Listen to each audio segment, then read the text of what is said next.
Bismillahirrahmanirrahim. Assalamualaikum warahmatullahi wabarakatuh. Innal hamdalillah nahmaduhu wa nasta'inuhu wa nastahdi bihi wa nastaghfiruh. Wa na'udzu billahi min shururi anfusina wa min sayyiati a'malina. May yahdihillahu fala mudilla lahu wa man yudlil fala hadiya lahu. Asyhadu an la ilaha illallah wahdahu la syarika lahu wa asyhadu anna Muhammadan 'abduhu wa rasuluh. Allahumma salli wa sallim ala Sayyidina Muhammad wa ala alihi wa ashabihi wa tabi'in wa man tabi'ahum bi ihsanin ila yaumiddin. A'udzu billahi minasyaitonir rajim. Ya ayyuhalladzina amanu taqullaha haqqa tuqatih wa la tamutunna illa wa antum muslimun. Amma ba'd. Yang bersama Tuan Haji Ahmad Nazri Muhammad Yusof selaku penerbit rancangan tafsir Al-Quran dan seterusnya sidang pendengar yang dirahmati Allah Subhanahu wa taala. Alhamdulillah, hari ini kita berada di hari raya Aidil Adha yang disebut sebagai Yaumun Nahar, hari korban. Aidil Adha, hari raya korban ataupun hari raya haji, ialah perayaan yang disambut oleh umat Islam di seluruh dunia.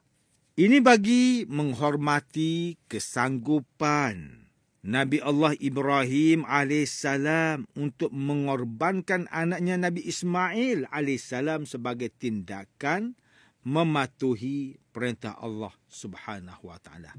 Maka pengorbanan yang dilakukan oleh Nabi Allah Ibrahim AS dan Nabi Ismail AS itu memberi pengajaran kepada kita untuk kita teruskan berkorban untuk agama Allah Subhanahu Wa Taala. Kita lakukan pengorbanan kita untuk Allah, pengorbanan kita untuk Islam, pengorbanan kita untuk keluarga kita, pengorbanan kita untuk ummah dan pengorbanan kita untuk negara kita yang tercinta. Maka di hari raya Aidil Adha inilah perintah Allah Subhanahu wa taala kepada kita, inna a'tainakal kautsar fasalli li rabbika wanhar inna syani'aka huwa abtar. Perintah supaya kita melakukan ibadah korban simbolik daripada pengorbanan yang dilakukan oleh Nabi Allah Ibrahim AS dan anaknya Ismail. Maka tuan-tuan teruskan untuk berkorban kerana Allah Ta'ala menerima ibadah korban yang dilakukan hanya ikhlas kepada Allah Subhanahu wa taala, dan kita lakukan ibadah korban itu la yanalallahu luhumuha wala dima'uha walakin yanaluhut taqwa minkum. Allah Ta'ala tidak terima daging, tidak terima darah, tetapi yang Allah Ta'ala terima adalah ibadah korban itu yang berdasarkan kepada ketakwaan kita kepada Allah Subhanahu Wa Taala. Ikhlaskan diri kita dalam pengorbanan kita kepada Allah Subhanahu Wa Taala. Tuan-tuan, puan-puan, para pendengar yang dimuliakan, bersama saya Profesor Dr. Muhammad Najib bin Abdul Kadir, Pusat Kajian Al-Quran dan As-Sunnah, Fakulti Pengajian Islam, Universiti Kebangsaan Malaysia. Pada hari ini kita akan menyambung kembali rancangan tafsir Al-Quran bagi siri ke-9. InsyaAllah pada kali ini kita akan membincangkan mengenai pentafsiran ayat ke-11 dan 12 surah Yusuf. A'udzu billahi minasyaitonir rajim. Bismillahirrahmanirrahim. قالوا يا أبانا ما لك لا تأمنا على يوسف وإنا له لناصحون أرسله معنا غدا يرتع ويلعب وإنا له لحافظون. Mereka pun pergi berjumpa dengan bapa mereka lalu berkata, wahai ayah kami, mengapa ayah tidak percaya kepada kami tentang Yusuf? Padahal sesungguhnya kami sentiasa tulus, ikhlas mengambil berat kepadanya. Biarkan dia pergi bersama-sama kami esok supaya ia bersukaria, makan, minum dan bermain-main dengan bebasnya. Dan sesungguhnya kami akan menjaganya dengan sebaik-baiknya. Sidang pendengar yang dirahmati Allah, Profesor Dr. Muhammad Quraish Shihab melalui kitabnya Tafsir Al-Misbah menyatakan bahawa saudara-saudara Nabi Yusuf telah sepakat untuk melaksanakan rancangan jahat mereka. Kini mereka sedang berkumpul di hadapan ayah mereka. Lalu salah seorang yang dilantik memulai percakapan dalam bentuk pertanyaan yang menampakkan keheranan mereka sambil mengingatkan sang ayah pengalaman mereka selama ini. Wahai ayah kami. Demikian mereka memujuk sang ayah. Mengapa engkau selama ini seperti tidak pernah mempercayai kami terhadap Yusuf untuk pergi bermain dan berjalan mengembala sambil menikmati pemandangan? Padahal sesungguhnya kami adalah orang yang menginginkan kebaikan untuknya. Yakni kami akan menjaganya dan menyenangkan hatinya. Bukankah dia juga saudara kami? Seakan-akan sang ayah bertanya, ke mana engkau akan membawanya? Maka mereka menjawab, biarkanlah dia pergi ke tempat pengembalaan di padang luas bersama kami esok. Agar dia dapat makan dan minum dengan lahap dan dapat juga bermain sepuas-puasnya. Dan sesungguhnya kami pasti akan menjadi penjaga yang khusus bagi dirinya. Yakni akan menjaga sebaik mungkin. Profesor Dr. Muhammad Quraish Shihab berkata bahawa perkataan yarta diambil dari akar perkataan ra'a yang pada asalnya bermaksud memberi makan binatang. Perkataan ini digunakan juga untuk menggambarkan lahap dan lazatnya suatu makanan dan minuman itu. Sedemikian lahap dan banyaknya yang dimakan, sehingga diibaratkan seperti keadaan binatang yang makan tanpa berfikir. Dapat diketahui dari penggunaan perkataan ini adalah rupa-rupanya Nabi Yusuf pada masa kecilnya. Tidak suka makan dan ini merupakan perkara biasa yang berlaku kepada kanak-kanak. Kerap sekali Nabi Yusuf perlu dipujuk dan dipaksa makan. Abang-abangnya tahu keadaan itu dan tahu juga betapa ayahnya. Mereka selalu memujuk Nabi Yusuf untuk makan. Mereka memanfaatkan keadaan itu untuk memujuk ayah mereka.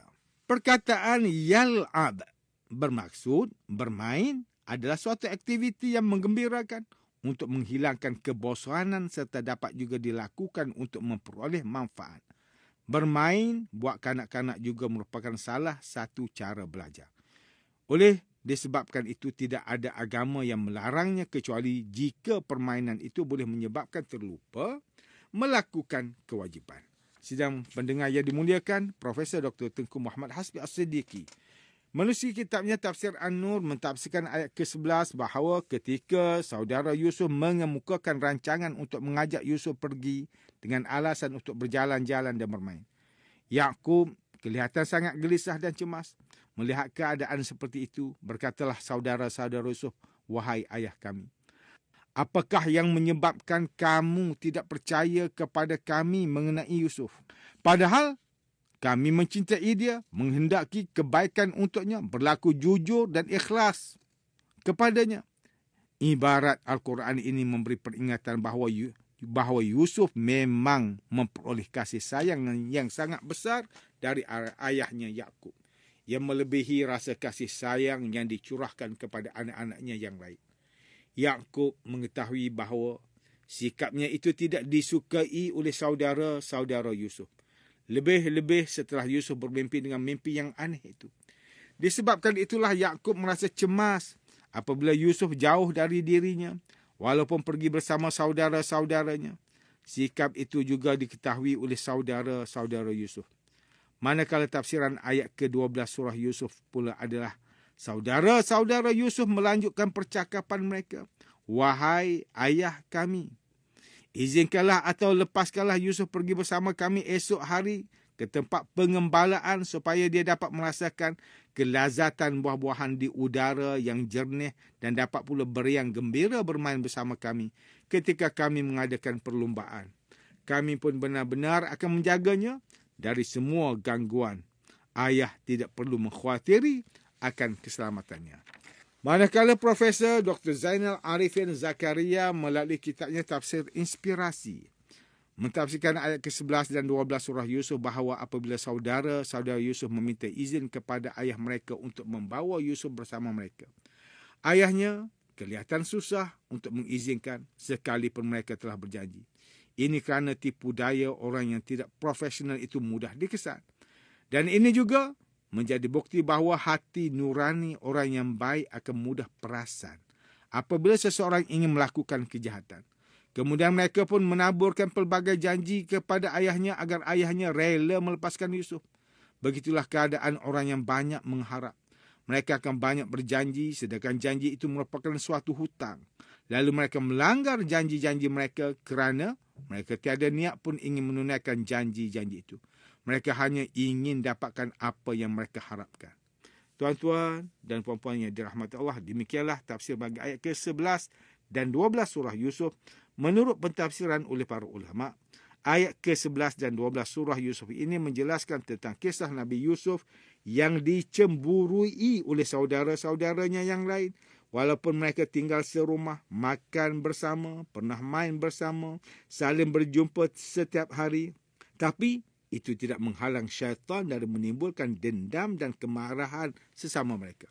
Apabila diri telah dikuasai nafsu ammarah, adik sendiri yang kita belai dari kecil pun boleh dibenci.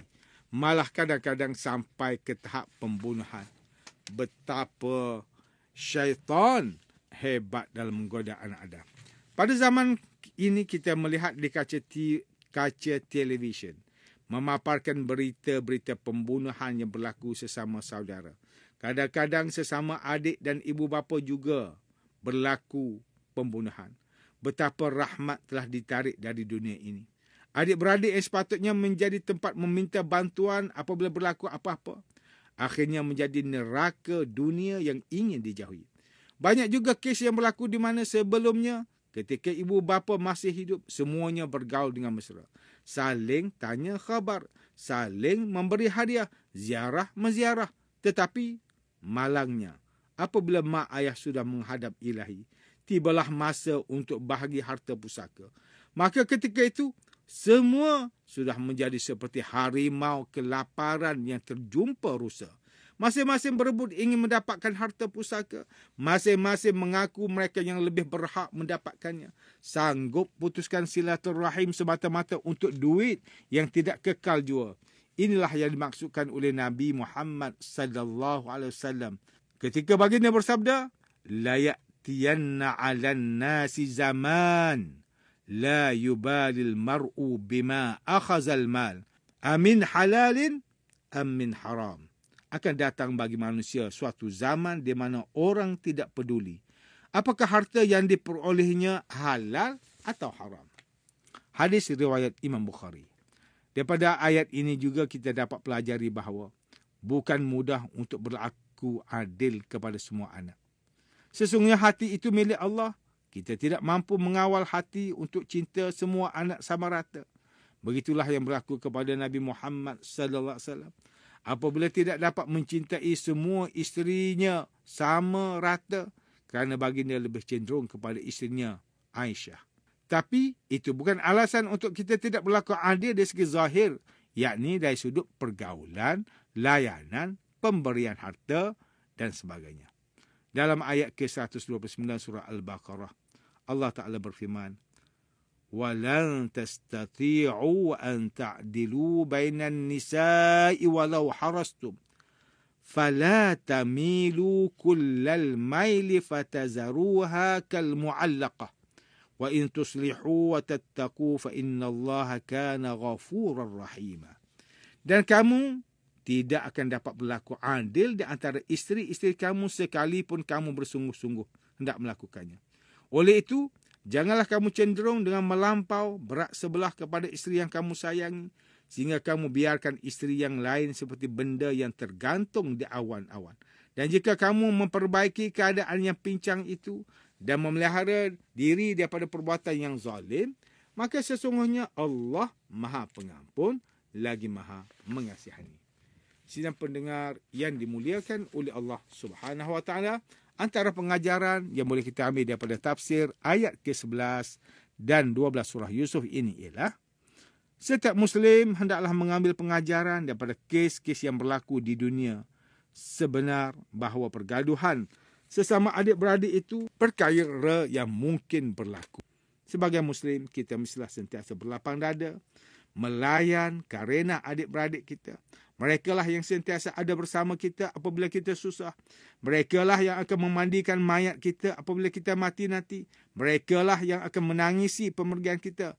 Sedikit kesalahan atau perkara menggurus hati yang dilakukan oleh mereka, hendaklah dimaafkan. Hakikatnya, mereka juga adalah manusia. Sidang pendengar yang dirahmati Allah Subhanahu Wa Taala, sekian sahaja rancangan tafsir Al-Quran pada hari ini. Semoga kita semua mendapat manfaat daripada perbincangan ilmu ini. InsyaAllah, mudah-mudahan kita akan bertemu lagi pada siri rancangan tafsir Al-Quran yang akan datang. Wabillahi taufiq wal hidayah. Wassalamualaikum warahmatullahi wabarakatuh.